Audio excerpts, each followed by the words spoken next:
Morgana? Morgana? Can I have a minute? Giselle, mabuti nandito ka.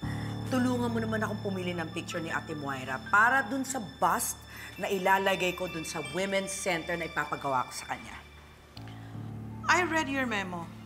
Ni-revoke mo yung suspension ko kay Zoe. May masama ba dun? Well, ako ang nagsuspindi kay Zoe with the endorsement of the medical director. So sana naman, bilang respeto mo sa akin, hindi mo babaliin yun. Well, as far as I know, I own majority shares here. Just 2 hours ago, remember? And sa pagkakaalam ko, si Dr. RJ Tanyag ang may hawak ng mga shares dito. Ikaw, meron ba? I am still the CEO of Apex. So I make decisions. At sususpindihin ko ang kahit sino man na lumalabag sa batas ng Apex. Not anymore. Kasi nandito na ako. Well, hanggang nandito ako, I will do my job.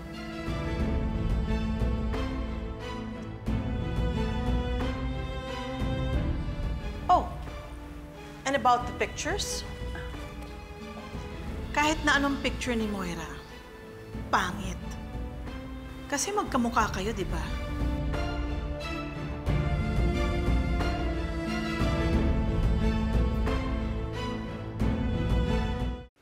Talaga ba? Ipapangalan kay Moira? Grabe. Di ba nga nakakapikon?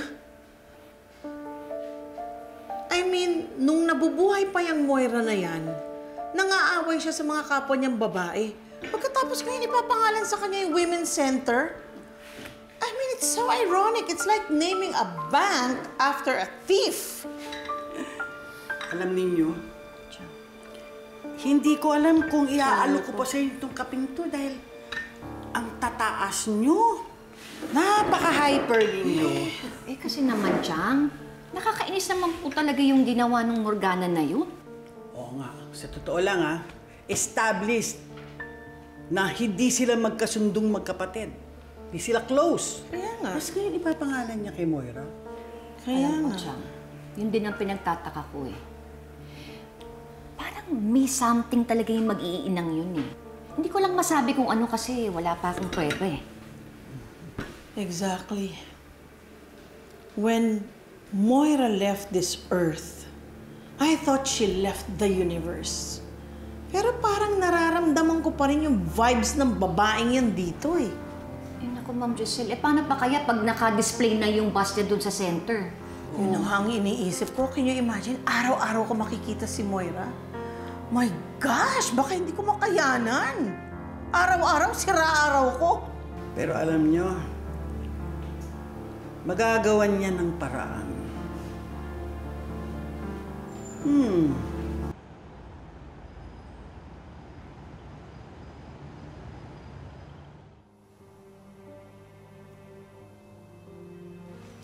Ano?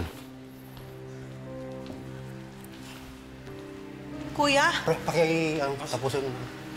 yan ba yung sculptured bust ni Moira? Ay, opo, ma'am. Ngayon po pala ang unveiling niyan, ano po? Yes po, ma'am. Ah, Ma'am, excuse lang po. May asikasuhin lang po kami. sige po.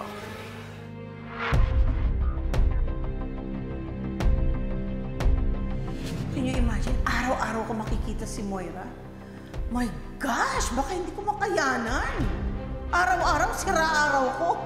Pero alam nyo, magagawan niya ng paraan.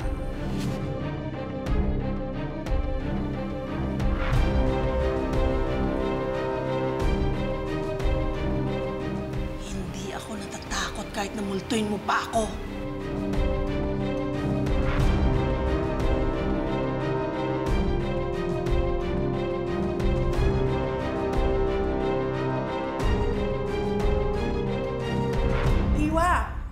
Andito na yung delivery, kunin mo sa baba, pirmahan mo. Sige po. Bayad na yon.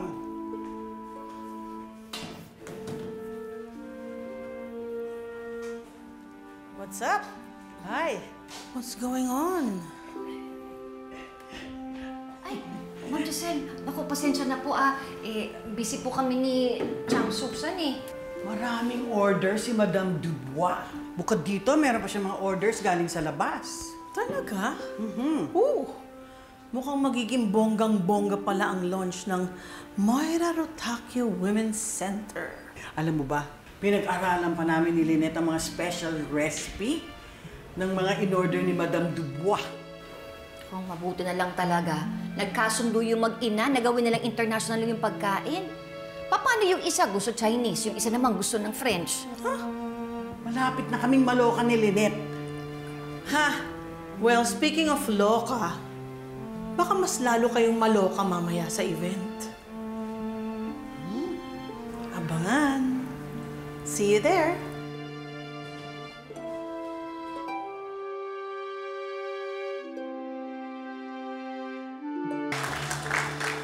And for the unveiling of the sculptured bust dedicated to my sister, I would like to call up on stage a woman who has fiercely supported this project, no one other than my mother, Mrs. Chantal Dubois.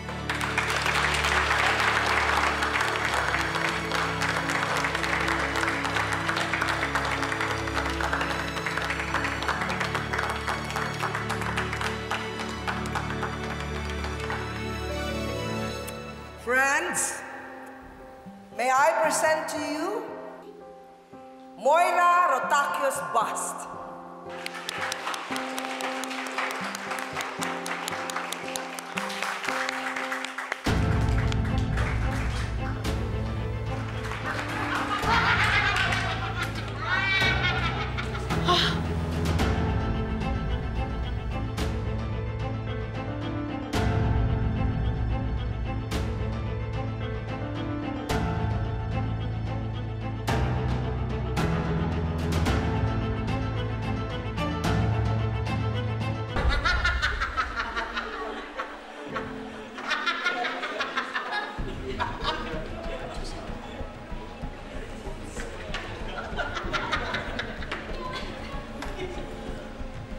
Sinong gumawa nito?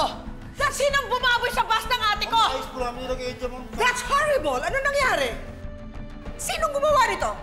Kagagawan niyo to, di ba? Ma'am, nilagay po namin. Eh kayo nag-deliver nandito, hindi naman ganyan nandito dati. Ano bang ginagawa ninyo, ha? Morgana, stop! You're beginning to sound like Moira.